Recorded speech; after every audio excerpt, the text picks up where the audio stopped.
For that, of course, we wait for the official announcement of those results. But moving on, brace yourselves for heavy rains. That is the message from the weatherman, who says that heavy rains will start pounding the country starting next week until June this year. While issuing a weather forecast update on Thursday, Kenya Meteorological Department Director David Gikungu warned the public to prepare adequately to avert challenges associated with heavy rains such as floods. Catherine Oise reports.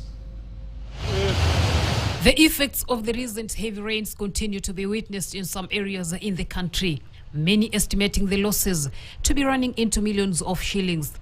The Meteorological Department warns that these rains will continue starting next week to June this year. We expect that the rainfall will continue where it is already being experienced in places like mainly the western parts of Kenya.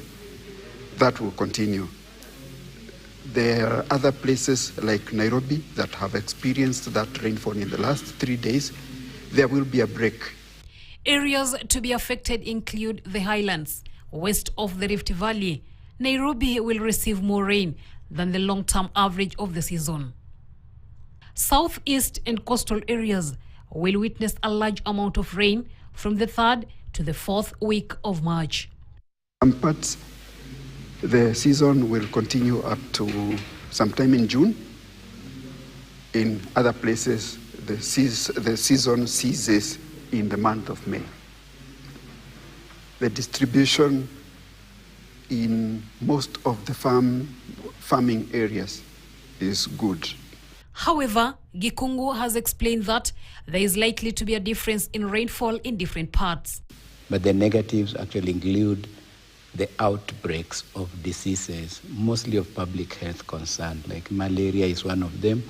We've been struggling with cholera up to now, although it's partly not necessarily climate-oriented, but it could be a spillover from contamination of water flowing into the drinking water system, which could be related.